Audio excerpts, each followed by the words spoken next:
коммуникатор? Пейджер. Двухсторонний. Последний писк. Эй, Что? пейджер. На.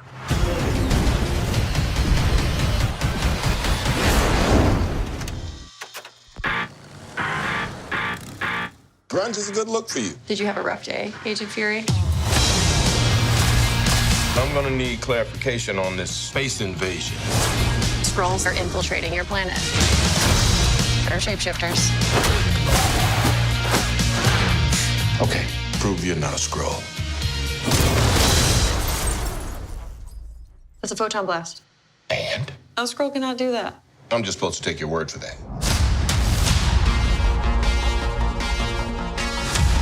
We are Kree. Strong, united. You have to let go of the past. I don't remember my past. Control it. I have this power, but I don't know where it came from. I've never seen anything like her. You think you can find others? She's just the beginning. You've come a long way, but you're not as strong as you think.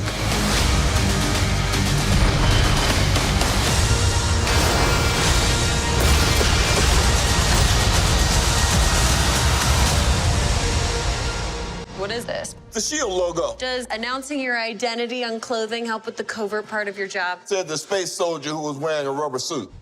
Hey everybody, it's Charlie. We got a bunch of new Captain Marvel footage to break down and more Super Bowl trailer news that I'll talk about at the end of the video. This mostly focusing on the comedy of winking at that Infinity War post-credit scene in Avengers Endgame because of the souped up Captain Marvel space pager. We're still doing the Amazon giveaway. All you have to do to enter is be a subscriber and leave your favorite Nick Fury moment on the video. The way Sam Jackson has been doing press for this movie, you would think that it is solely a Nick Fury movie. He's been talking up his character quite a bit, so I'll explain what he said about Nick Fury with Captain Marvel during it. But even if you don't speak Russian, you could probably pick up on what's going on in these scenes. You see a different version of her at the phone booth trying to make a phone call, but you see finished special effects with all these special star charts. So it kind of seems like she's trying to call Star Force and Yon-Rogg to alert them about what's going on with the Kree and trying to stop their secret invasion on planet Earth. Because it seems like she's kind of on her own in most of these trailer shots where she's chasing down Skrulls on the Los Angeles train. Most of the beginning of the film seems like it's her with Star Force in outer space on a separate mission to try and take down Skrulls,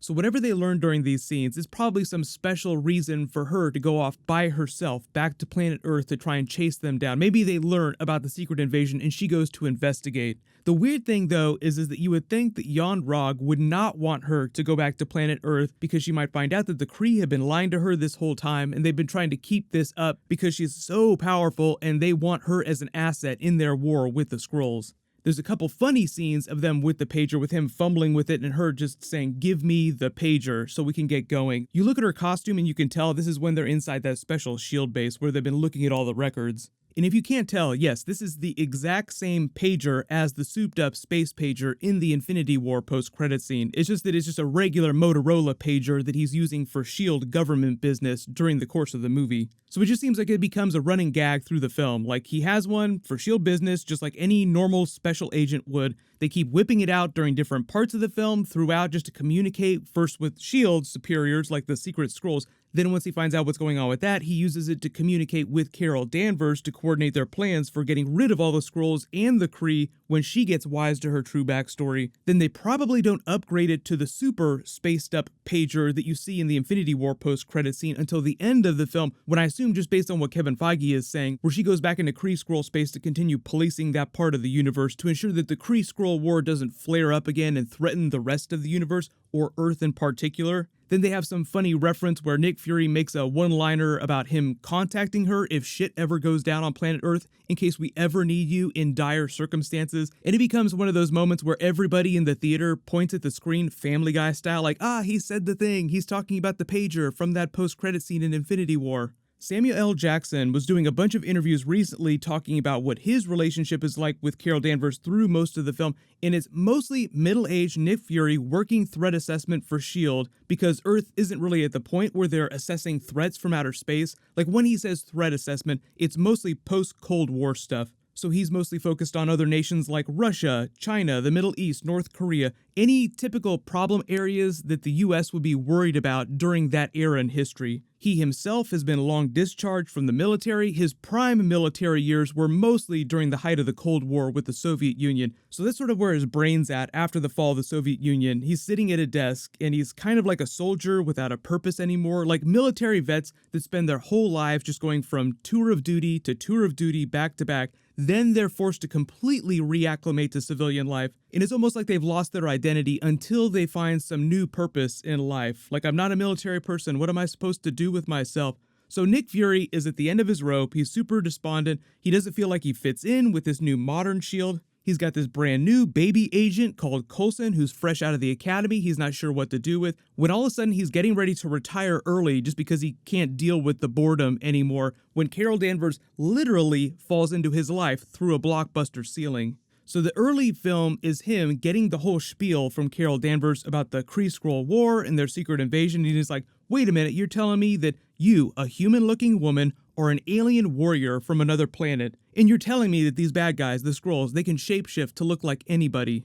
I don't know how many F-bombs they're going to give him during a PG-13 movie, but you can see the points at which Samuel L. Jackson would be dropping F-bombs in a typical movie. But it's not so much that he doesn't believe her right away about all this Kree-Skrull stuff, because she clearly has powers, like she blasts the jukebox with her photon blast, so he hops on board the Captain Marvel train pretty quickly. But the real turn for him is inside, when they're looking at records here, and then later in the trailer, you see them looking at the body of the Skrull on the table there. Very clearly, they get into a fight and kill a Skrull that had previously looked like a human that he probably knew. So that's the moment where he completely believes her, like, oh, okay, yeah, this is a real thing. These Skrulls are really trying to infiltrate our government because I trusted this person. Like, I trusted the wrong person, then I lost my eye. In this scene, though, he still does have that other eye. He just has an ice pack above it. The problem with trying to figure out when he loses his eye, though, is the way Marvel lies in trailers. Just remember the Thor Ragnarok trailer in Thor's 2 eyes versus 1 eye.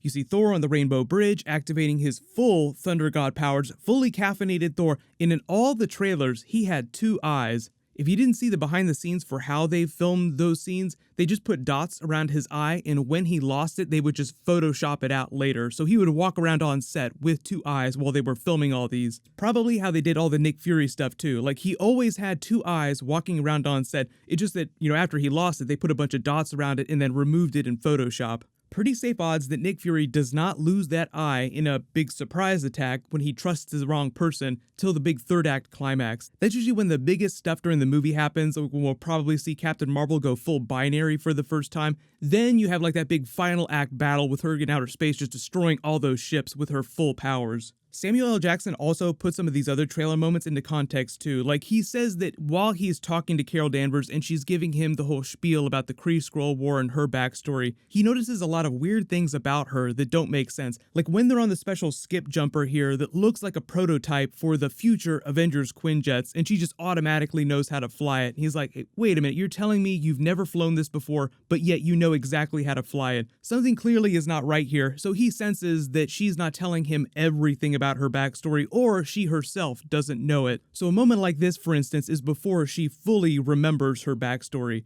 We also got a different scene with what seems like Maria Rambeau in present day helping her remember things. So like, it adds some context to this when she's looking at all these photos in this special house here. She probably tells her, hey, wait a minute, we used to be Air Force pilots together, and gives her all this backstory. There's also some blurry images that seem to imply that they will do a young version of Monica Rambeau as well. There's so many Easter eggs for her character, it just seems like they imply that eventually they intend on doing an adult version of her at some point, but of course they haven't said anything about that yet because the movie hasn't come out. But Maria Rambeau here, her call sign in the Air Force is Photon, and in the comics, Monica Rambeau, her daughter, takes the name Photon as her superhero name eventually. So there's so many things that they're winking at here, it doesn't seem like a coincidence that they're trying to set stuff up for future post-Avengers Endgame Phase 4 movies. My guess is if they do Monica Rambeau for real, it won't be to the Captain Marvel sequel, and that movie will be set during present day, obviously. But obviously the big stuff happening later this weekend is all the Super Bowl trailers. Brie Larson is going on Ellen Friday tomorrow. There could be more footage that they're dropping, or there could be some Super Bowl stuff.